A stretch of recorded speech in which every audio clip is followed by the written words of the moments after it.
Their bedroom once whispered elegance. Now it sat in silence, cold and empty. The chandelier above no longer shimmered with warmth. James moved through the rooms like a stranger, a shadow of the man he used to be. Every photo, every piece of furniture, every inch of the marble floor carried echoes of a love he thought was real. But it wasn't love. It was a contract. One signed with money and broken by truth. He tried to stay busy, waking early, sending out applications, even doing freelance consultations for old clients. But nothing came fast. And every night, he returned home to silence. Then, one rainy Saturday afternoon, James received an invitation. A white envelope slid under his gate. He opened it slowly. It was a wedding invite. Agnes. She was getting married. To a wealthy oil magnate. His name was plastered in gold print. James stared at it for a long time. His hands didn't shake. His heart didn't race. He simply exhaled and placed the envelope aside.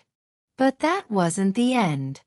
A week before the wedding, he received a call from an old friend, one who used to invest with his father. "Come by the office, James. I have something you might want to see." James went. And that visit changed everything. It turned out his father had made a final silent investment before things collapsed. A hidden project not under his company's name but his personal one. It had matured. Quietly. Powerfully. Ownership documents were handed over. Shares. Land titles. A complete estate. James stared in disbelief. He wasn't broke. In fact, he had just become wealthier than he had ever been. But he told no one. The day of Agnes's wedding arrived. The hall was dripping in luxury, celebrities and socialites everywhere. Photographers snapped shots. Laughter echoed. Champagne flowed. Then, just before the vows, a sleek black Rolls-Royce pulled up. The door opened. James stepped out. Not with bitterness. Not with revenge. Just presence. Heads turned. Whispers began. Agnes turned pale. Her new groom looked confused. James simply walked to the front row and took a seat. "Come." Silent. She tried to speak after the ceremony, but he smiled politely, nodded, and walked away.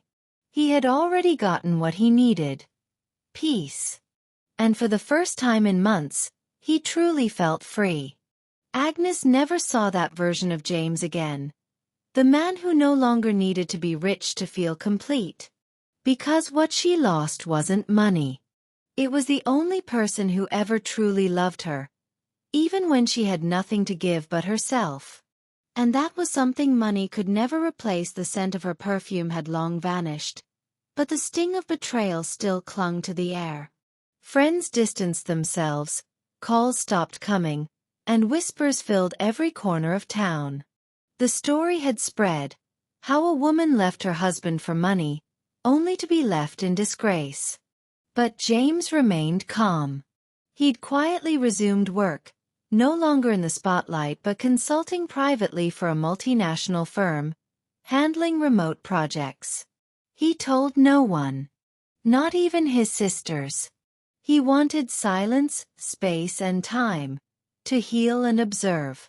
One peaceful Saturday morning, just as James stepped out of his G-Wagon to retrieve some documents, a knock echoed through the compound. The security guard opened the gate for a woman who walked in like she still belonged there. It was Agnes. She looked radiant, dressed in a shimmering lace gown, gold heels, a Hermes handbag dangling from her arm. Her nails were polished to perfection, her lips blood red, her confidence blazing. James opened the door slowly. "Agnes." She smirked. "Relax. I didn't come to beg. Without waiting for an invitation, she pulled a golden-trimmed card from her bag and extended it. My wedding is next weekend. Thought I'd be generous enough to invite you. James blinked, surprised. Your wedding? She nodded proudly. Victor. Oil money. Real wealth. Strong family ties. Not like your late father who crumbled chasing government deals. He stared at her, stunned. You left me and in just a few weeks, you're getting married? Agnes laughed. That's what smart women do. Upgrade. She turned and walked off, slipping into her white Range Rover like a queen returning to her throne. The engine purred as she disappeared down the street. James stood still, the card in hand, unsure whether he felt pain, amusement, or nothing at all. On the day of the wedding, something compelled him to attend. Maybe pride. Maybe closure. Dressed in a sleek black kaftan and dark sunglasses, he arrived at the lavish venue in Victoria Island. It was a spectacle. Imported orchids, towers of champagne, a live band flown in from Ghana. Everything screamed excess. James slipped quietly into a seat at the back, away from cameras and whispers. But fate hadn't finished its story. A group of women near him were chatting, unaware of his identity. One said, "You know she dumped her ex because he lost everything." Another laughed. Gold digger pro max. But she landed a richer catch this time. James closed his eyes and sighed. Then a man in a regal white agbada approached him. He had been watching from a distance. "Excuse me," the man said with a gentle smile. "Are you James Williams?" James nodded cautiously. "You look just like your father," the man continued. "He changed my life. Sent me abroad to study when I had nothing. I owe him everything." James was taken aback. "You knew him?" "Knew him?" "He made me who I am." The man paused. "My name is Chief Okonkwo. I own Empire Towers Group now. We build across Nigeria and Ghana. Your father laid the first stone of my success." James swallowed hard, moved. The chief reached into his pocket and handed over a card. "There's an account I've kept for years. I promised to repay your father. With interest, it's grown into something substantial. It's yours now. And I want to work with you." "Your father trained you well." Then James asked the question forming in his mind. "Are you the father of the groom?" Chief Okonkwo smiled gently. "Yes. Victor is my son." James's chest tightened. "And you?" the man asked. "Friend of the bride?" James took a quiet breath. "No. I'm her ex-husband." Silence fell between them like a dropped curtain. The older man's expression shifted. Without another word, he turned and motioned to his son and wife. Moments later, they were all in a private room. Agnes stood there, caught off guard. "Do you know this man?" Chief Okonkwo asked. Agnes froze. "Yes.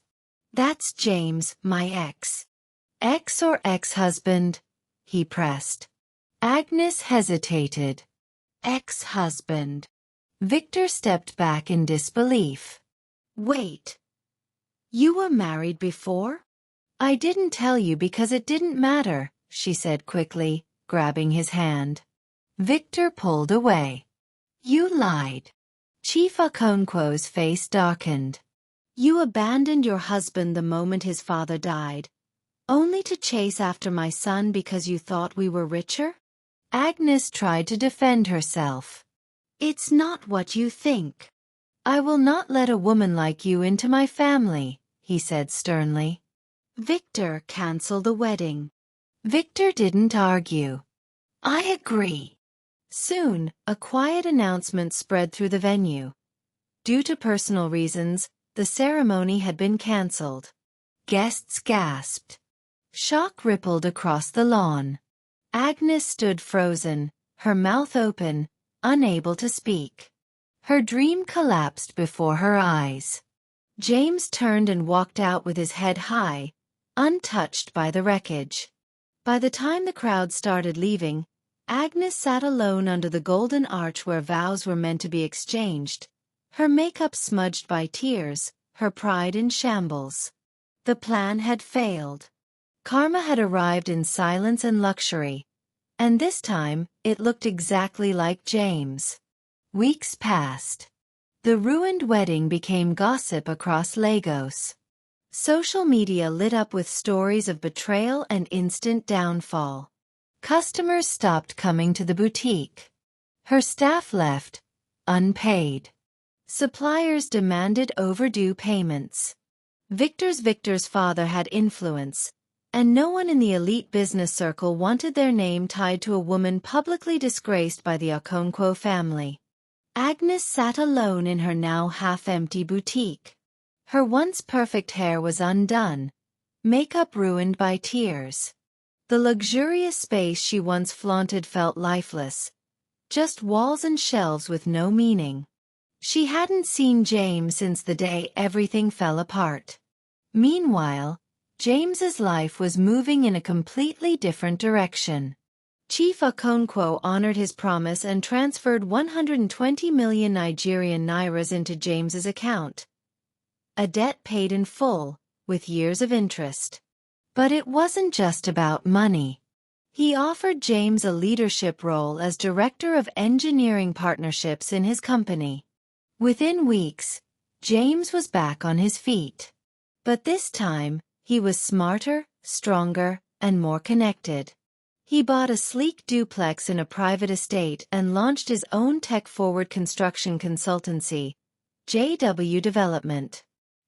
His name began to make waves across the city again, not as the son of Chief Williams, but as a man who had rebuilt his life from the ashes of betrayal.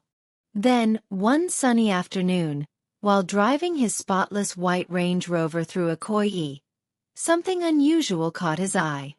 A roadside stall. A woman, slim and weary-looking, was selling bread and soft drinks under the heat. He slowed down. It was Agnes. Her once radiant complexion had faded under stress. She wore an old wrapper, a worn top, and her once luxurious hair was now hidden beneath a scarf. She spotted the Range Rover and quickly turned away, but James had already pulled over. He stepped out, dressed immaculately in a custom CFAN outfit, his designer wristwatch glinting under the sun. People nearby whispered. Agnes looked up, and her eyes filled with tears. "James," she said in a trembling voice. He stood calmly. "No need to hide your face, Agnes. I know it's you." She dropped to her knees, broken. "I'm sorry. Everything collapsed after that wedding. The boutique's gone. Everyone disappeared. I was wrong. I let greed blind me." James didn't speak for a moment. Then, he pulled a white envelope from his pocket. "I'm getting married next month," he said quietly, handing it to her. Agnes stared at the gold-lettered invitation, her hands shaking. "Please, even if you can't forgive me, help me. I'll do anything. Clean, sweep, anything. I just want to survive." James looked her in the eyes. "I forgave you the day you walked away. But now you know, money never buys character." He handed her his card. "Call me tomorrow. I'll see what I can do." Agnes wept as James stepped into his car and drove off, leaving behind only dust, and a truth she couldn't escape. The next morning, James sat in his sleek office at JW Development, reviewing plans for a high-end estate in Abuja. The room exuded quiet power, floor-to-ceiling glass, polished marble, touches of gold. He had become a man shaped by pain, not defined by it. His intercom buzzed. "Sir, someone named Agnes is here." He paused, then replied, "Let her in." Agnes walked in slowly. She wore a plain blue gown, modest and clean. Her face was bare, no makeup, no pride, only humility. For the first time she looked real. "Good morning," she said quietly, barely making eye contact. James gestured for her to sit. She held her bag tightly and spoke with care. "I called as you asked. I know I don't deserve anything from you, but I'm not here for pity. I just want honest work." He studied her face, the rawness, the sincerity. "I have a friend who runs a catering business," he said. "They need help. Logistics, packaging, admin. It's not glamorous, but it's honest. I'll recommend you on one condition." She looked up quickly. "Anything. You work like you've never known wealth. No shortcuts. No entitlement." She nodded eagerly. "I will. I promise." James handed her a small envelope. "This is your transport allowance for the first month." She opened it and gasped. 100,000 Nigerian nairas. Her voice broke. Thank you, James." He leaned back. "I don't hate you. What happened crushed me, but it also shaped me. You thought you buried me, but you were planting me." Agnes lowered her eyes, tears falling freely. "I don't expect forgiveness. You already have it," he replied. "Now go, and become someone you can be proud of." She nodded, wiped her face and walked out. James turned back toward the window.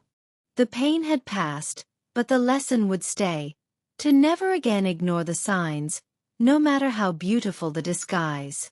That evening, James stepped into a bridal showroom in Victoria Island. A stunning woman in an emerald green gown turned and smiled brightly. "You're early," she teased. "I couldn't wait," he said, pulling her gently into his arms.